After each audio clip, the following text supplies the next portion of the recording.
글로벌 외신센터입니다. 말씀 주신 세 가지 내용들 위주로 김민아 캐스터와 함께 체크해 보겠습니다. 안녕하세요. 안녕하세요.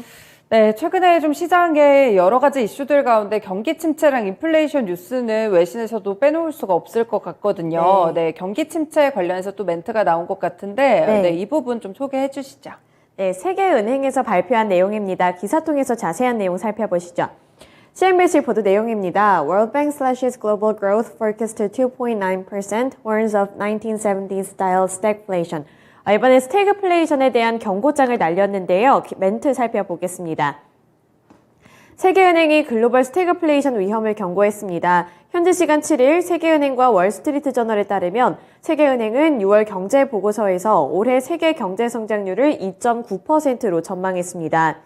이 전망치는 지난 1월 보고서에서 제시했던 올해 성장률 4.1%와 비교했을 때 큰 폭으로 하락한 수준인데요.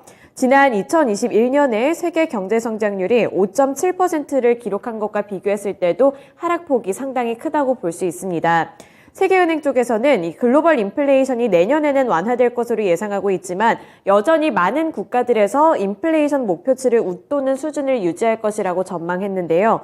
인플레이션이 계속 상승할 경우 일부 신흥국과 개발도상국의 금융위기와 함께 급격한 글로벌 경기 침체까지로도 이어질 수 있다는 전망을 내놨습니다. 이 세계은행은 올해 선진국의 경제 성장률은 2.6%로 지난해 5.1%에서 하락할 것으로 봤고요. 이렇게 개발도상국 그리고 신흥국가들에 대한 전망치와 함께 선진국의 이런 경제 성장률도 비교적으로 좀 고전을 할 것이라는 분석을 제시했습니다. 네, 그럼 이렇게 경기 침체 전망을 좀 급격하게 본 것 같은데 거의 지난 전망보다 했을 때 1%포인트가 넘게 낮췄거든요. 네. 원인은 뭐라고 봤나요? 네, 그 원인도 함께 분석해 보겠습니다. 멘트 보시면 세계은행은 높은 인플레이션과 미약한 성장세로 인해서 올해 스태그플레이션이 나타날 가능성이 크다고 봤는데요. 데이비드 멜페스 세계은행 총재는 몇 년 동안 평균 이상의 인플레이션과 평균 이하의 성장률이 나타날 가능성이 있는 것 같다며 스태그플레이션 위험이 상당하다고 말했습니다. 이렇게 성장세는 더딘데 지금 물가 상승률은 급격하게 치솟고 있기 때문에 이러한 부분들에서 스태그플레이션 우려를 제기한 건데요. 특히 러시아와 우크라이나 전쟁과 중국의 팬데믹 봉쇄 그리고 공급망 혼란으로 인해서 세계 경제 성장이 타격을 입게 되면서 많은 국가들이 경기 침체를 피하기 어려울 것이라는 분석을 내놓게 된 거였습니다. 또 여기서 흥미로웠던 부분은 1970년대에 맞이했던 인플레이션과 상황을 비교했다는 점이었는데요.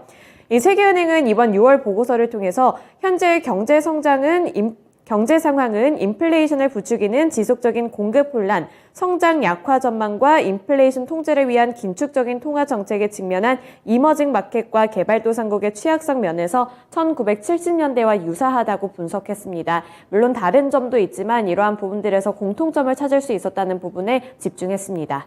네, 경기 침체를 생각보다 좀 심각하게 보고 있다는 점이 특징이 되겠습니다. 네, 다음 소식은 인플레이션 관련해서 국제유가 움직임을 또 면밀하게 보고 있는데 좀 전망들도 있다고요? 네, 그렇습니다. CNN 보도 내용이고요. Goldman Sachs predicts $140 oil as gas prices spike near $5 a gallon. 이번에 골드만삭스 쪽에서 다시 한번 유가에 대해서 암울한 전망을 내놨습니다. 지금보다 더 치솟을 수 있다는 분석이었는데요. 바로 기사 내용 통해서 자세한 수치 보겠습니다.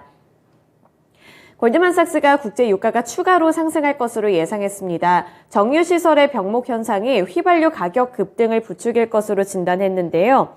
이번에 국제 유가가 올해 여름을 기준으로 브렌트유 기준 배럴당 140달러까지 오를 수 있다고 전망했습니다.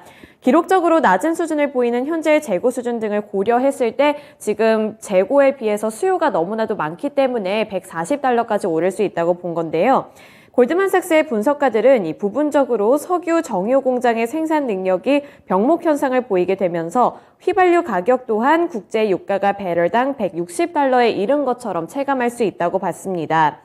브렌트유가 올해 3분기 평균 배럴당 약 140달러가 될 것으로 예상했지만 이에 비해서 추가로 더 상승할 수 있는 여력이 있다고 본 거고요. 수요가 계절적으로 정점에 도달하는 이번 여름에 가격이 가장 크게 급등할 수 있다고 봤습니다.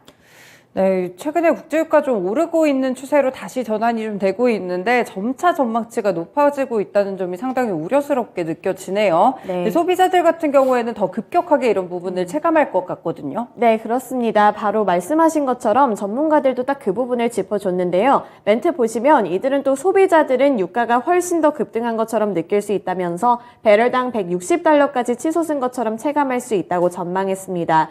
이 원인으로는 정유 공장의 병목 현상을 꼽으면서 정유 시설이 전례가 없을 정도로 부족하다고 말했는데요. 앞서 살펴봤던 것처럼 이 정유 시설에 대한 문제, 공급망 병목 현상도 문제가 되고 있고요. 또 140달러까지가 지금 1차적인 전망치가 되겠지만 여기서 추가 상승 여력이 있다고 봤고 또 소비자들이 체감하는 것은 160달러까지 오른 것처럼 체감할 수 있다는 부분에 집중을 했습니다. 특히 이 원유를 사용 가능한 석유 제품으로 바꾸는 이 정유 공장을 짓게 되면서 이러한 부분들이 먼저 개선이 돼야 할 것으로 보고 있습니다. 골드만삭스는 이번에 배럴당 약 140달러까지 급등할 경우 사람들이 많은 에너지 사용을 중단하도록 독려하는 일부 수요 파괴가 유발될 수도 있지만 국제 유가는 여전히 아직까지는 오를 가능성이 더 크다고 보고 있습니다. 네, 높은 유가의 부담을 느끼기보다는 수요 쪽으로 조금 더 집중이 돼서 아직까지는 상승 쪽에 무게를 두고 있다는 점이 이번 소식의 핵심이 되겠습니다. 네, 마지막으로는 애플 관련해서 개별적인 소식이 있다고요? 네, 그렇습니다. CNBC 보도 내용이고요. Apple is turning your iPhone into fintech service taking on PayPal, Affirm and more. 이번에 애플 쪽에서 핀테크 사업에 뛰어든다고 밝힌 바 있는데요. 그 관련해서 추가 소식 전해드리겠습니다.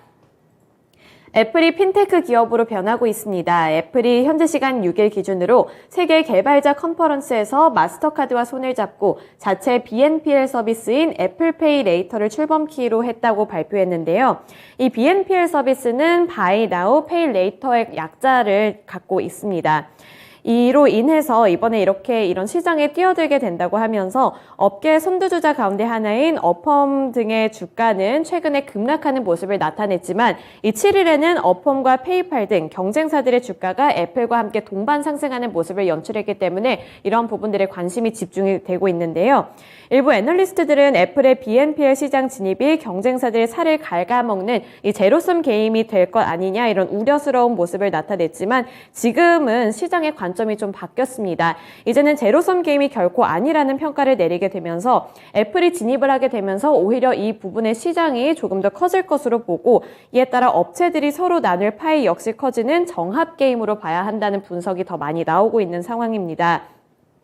이 밸런스에 따르면 키뱅크 캐피털 마켓츠는 분석 노트를 통해 애플의 애플페이 레이터 서비스는 어펌 등의 역풍이기보다는 긍정적인 작용을 할 것으로 바라봤고요. 또 애플의 BNPL 진입은 산업의 성장세를 더 끌어올리는 더 광범위한 기폭제 역할을 할 것이라며 긍정적인 평가를 내려놨습니다. 애플은 이미 아이폰의 애플페이를 통해서 신용카드 사업에 진출한 상태이기는 하지만 이번 BNPL 서비스가 애플페이와 결합하게 되면서 애플 사용자들이 더 많이 사용할 수 있고 더 편리하게 사용할 수 있다는 부분까지 긍정적으로 평가를 했고요. 또 핀테크 쪽에서는 애플이 단순히 신용카드가 아닌 아이폰으로 결제하는 것을 넘어서서 앱페이와 지갑으로서의 더 많은 기능을 구축할 수 있을 것이라고 봤습니다. 애플이 금융업 쪽에 살짝 발을 내미는 듯한 이런 소식이 나왔었는데 오히려 시장의 파이를 키울 것이라는 긍정적인 분석이 나왔습니다. 네, 세 가지 소식들 체크해봤습니다. 고맙습니다. 지금까지 글로벌 외신센터였습니다.